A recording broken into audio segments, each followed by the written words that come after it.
ಬಹಳಷ್ಟು ಪ್ರಮುಖವಾದಂತಹ ಸಂಗತಿಗಳಿದೆ. ಅದರ ನಡುವೆನೆ ಬೆಂಗಳೂರಿನಲ್ಲಿ ಆಗಿರುವಂತಹ ಒಂದು ಘಟನೆ ಬಗ್ಗೆ ಮೊದಲಿಗೆ ನಾವು ಗಮನ ಕೊಡೋಣ. ಹೌದು, ಬೆಂಗಳೂರನ್ನೇ ಬೆಚ್ಚಿ ಬೀಳಿಸಿದೆ ಒಂದು ಭಯಾನಕ ಹತ್ಯೆ. ಎಲ್ಲೋ ದೂರಗಳಲ್ಲಿ ಕೇಳ್ತಾ ಇದ್ದಂತಹ ರೀತಿಯಾದಂತಹ ಮರ್ಡರ್, ಬ್ರೂಟಲ್ ಮರ್ಡರ್ ಬೆಂಗಳೂರಿನಲ್ಲಿ ಸಂಭವಿಸಿದೆ. ಯಾಕಿದೊಂದು ಭಯಾನಕವಾದಂತಹ ಹತ್ಯೆ ಅಂತ ಅಂದ್ರೆ, ಹಂತಕ ಕೇವಲ ಕೊಲೆ ಮಾಡಿಲ್ಲ, ಕ್ರೌರ್ಯ ಮೆರೆದಿದ್ದಾನೆ. 30ಕ್ಕೂ ಹೆಚ್ಚು ಪೀಸ್ಗಳನ್ನ ಮಾಡಿ ಫ್ರಿಡ್ಜ್ ನಲ್ಲಿ ಇಟ್ಟಿದ್ದಾನೆ. ಆ ಕ್ರೂರಿ ಸಿಂಗಲ್ ಡೋರ್ ಫ್ರಿಡ್ಜ್ ಅಂತ ಅಂದ್ರೆ, ನೀವೇನ್ ಮನೆಯಲ್ಲಿ ಈ 165 ಲೀಟರ್ ಒಂದು ಫ್ರಿಡ್ಜ್ ಬರುತ್ತಲ್ಲ, ಸಿಂಗಲ್ ಡೋರ್, ರೆಫ್ರಿಜಿರೇಟರ್ಗೂ ಕೂಡ ಒಳಗಡೆನೆ ಅದು ಡೋರ್ ಇರುತ್ತೆ, ಬಿಟ್ರೆ ಹೊರಗಡೆ ಅನ್ನೋಂತಾನೆ ಚಿಕ್ಕ ಒಂದು ಫ್ರಿಡ್ಜ್ ಇರುತ್ತಲ್ಲ, ಆ ಫ್ರಿಡ್ಜ್ ನಲ್ಲಿ ಲೆಕ್ಕ ಹಾಕಿ ಯಾರೇ ಒಂದು ಮಹಿಳೆ ಅಂತ ಅಂದ್ರೆ ಒಂದು ಆನ್ ಆನ್ ಆವರೇಜ್ ಒಂದು 50 kg ಅಂತ ಇಟ್ಕೊಳ್ಳೋಣ. 50 kg ತೂಗುವಂತ ದೇಹವನ್ನ ಒಂದು ಸಿಂಗಲ್ ಡೋರ್ ಫ್ರಿಡ್ಜ್ ಅಲ್ಲಿ ಆತ ಪೀಸ್ ಮಾಡಿ ಕೂಡಿಟ್ಟಿದ್ದ ಅಂತ ಅಂದ್ರೆ ಯಾವ ಮಟ್ಟಿಗಿನ ವಿಕೃತಿ, ಯಾವ ಮಟ್ಟಿಗಿನ ಕ್ರೌರ್ಯ ಇದು. ಹಾಗಾದ್ರೆ ಮರ್ಡರ್ ಆದಂತಹ ಮಹಿಳೆ ಯಾರು? 29 ವರ್ಷದ ಮಹಾಲಕ್ಷ್ಮಿಗೆ ಮದುವೆ ಆಗಿದೆ, ಒಂದು ಮಗು ಕೂಡ ಇದೆ. ಪತಿ ನೆಲಮಂಗಲದ ಬಸವಣ್ಣ ದೇವರ ಮಠದಲ್ಲಿ ಕೆಲಸ ಮಾಡ್ತಿದ್ದಾರೆ. ಆಮೇಲೆ ಇಲ್ಲಿಯವರೇನಲ್ಲ, ಅವರು ಹೊರಗಡೆಯವರು, ಹೊರ ರಾಜ್ಯದವರು ಅನ್ನುವಂಥದ್ದು ಗೊತ್ತಾಗ್ತಾ ಇದೆ. ಆದ್ರೆ ಬೆಂಗಳೂರಿನಲ್ಲಿ ಹಲವು ವರ್ಷಗಳಿಂದ ಅವರು ವಾಸ ಮಾಡ್ತಾ ಇದ್ರು. ಹಲವು ದಿನದಿಂದ ಕರೆ ಮಾಡಿದ್ರು ಕೂಡ ಪತ್ನಿ ಕರೆ ಸ್ವೀಕರಿಸ್ತಾ ಇರಲಿಲ್ಲ.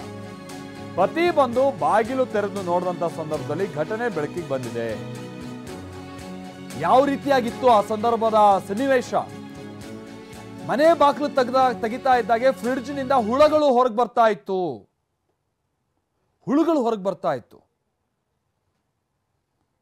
ಸುಮಾರು 10 ರಿಂದ 15 ದಿನದ ಹಿಂದೆ ಕೊಲೆ ನಡೆದಿರಬಹುದಾ ಅಂತ ಶಂಕೆ ಇದೆ. ಅದಕ್ಕೆ ನಾನು ಹೇಳಿದ್ದು, ಅಂದ್ರೆ ಈ ಫ್ರಿಡ್ಜ್ ನಲ್ಲಿ ಇಡುವಂತದ್ದೇ ಕಾರಣ ಏನು? ಏನೇ ಒಂದು ವಸ್ತು ಇಟ್ರೆ ಹಾಳಾಗಬಾರ್ದು ಅನ್ನುವಂಥ ಕಾರಣಕ್ಕಾಗಿ ಇಡ್ತಾರೆ. ಅದು ಫ್ರೋಸನ್ ಆಗಿರ್ಲಿ, ಅದು ಹಾಳಾಗಬಾರ್ದು ಅಂತೇಳಿ. ಅಂಥದ್ರಲ್ಲಿ ಮೃತದೇಹ ಇಟ್ಟಂತ ನಂತರದಲ್ಲಿ ಮೃತದೇಹದ ಭಾಗದಲ್ಲಿ ಹುಳುಗಳಾಗಿದ್ವು ಅಂತ ಅಂದ್ರೆ ಲೆಕ್ಕ ಹಾಕಿ 26 ವರ್ಷ ಅಂತ ಹೇಳಲಾಗ್ತಾ ಇತ್ತು. ಆಮೇಲೆ 29 ವರ್ಷ ಅನ್ನುವಂಥದ್ದು ಗೊತ್ತಾಗ್ತಾ ಇದೆ. ಮೊದಲ ಮಹಡಿಯಲ್ಲಿ 1 BHK ಮನೆಯಲ್ಲಿ ಆಕೆ ಇದ್ರು. ಕೆಲವು ದಿನಗಳ ಹಿಂದೆ ಕೊಲೆ ಆಗಿರ್ಬೋದಾ ಅಂತ ಮಾಹಿತಿ ಇದೆ. ಹೆಚ್ಚುವರಿ ಪೊಲೀಸ್ ಆಯುಕ್ತ ಸತೀಶ್ ಕುಮಾರ್ ಈ ಮಾಹಿತಿಯನ್ನು ಕೊಟ್ಟಿದ್ದಾರೆ. ಯುವತಿಯ ದೇಹವನ್ನು ತುಂಡು ಮಾಡಿ ಫ್ರಿಡ್ಜ್ ನಲ್ಲಿ ಇಟ್ಟಿದ್ದಾರೆ. ಹೊರ ರಾಜ್ಯದ ಯುವತಿ ಬೆಂಗಳೂರಿನಲ್ಲೇ ಸೆಟಲ್ ಆಗಿದ್ರು.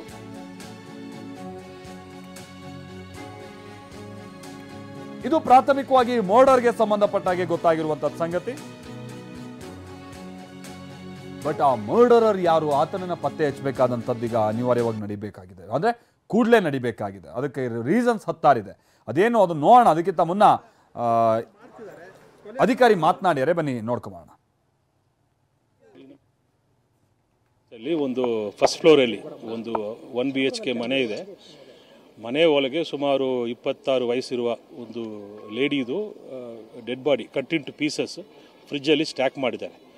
ಸೊ ಪ್ರಥಮವಾಗಿ ನೋಡಿದರೆ ಇದು ಆಲ್ಮೋಸ್ಟ್ ಒಂದು ಇವತ್ತು ಆದದಲ್ಲ, ಒಂದು 4-5 ದಿವಸ ಹಿಂದೆನೇ ಆಗಿರ್ಬೋದು. ಸೊ ಈಗ ಸ್ಥಳಕ್ಕೆ ಸೋಕೋ ಟೀಮ್ ಬಂದಿದೆ, ಆಮೇಲೆ ಡಾಗ್ ಸ್ಕ್ವಾಡು, ಫಿಂಗರ್ ಪ್ರಿಂಟ್ ಎಲ್ಲ ತರಿಸಿದ್ವಿ. FSL ಟೀಮ್ ಬರ್ತಾ ಇದ್ದಾರೆ ಮತ್ತು ಉಳಿದ ಇನ್ವೆಸ್ಟಿಗೇಷನ್ ನಾವು ಮಾಡ್ತೀವಿ. ಸರ್, ಅಂದ್ರೆ ಐಡೆಂಟಿಫಿಕೇಶನ್ ಆಯ್ತಾ? ಮೃತ ಯುವತಿ ಅಥವಾ ಮಹಿಳೆ ಯಾವ ಊರವರು, ಎಲ್ಲಿಯವರು? ತೀರ್ಕೊಂಡವರು ಐಡೆಂಟಿಫಿಕೇಶನ್ ಆಗಿದೆ.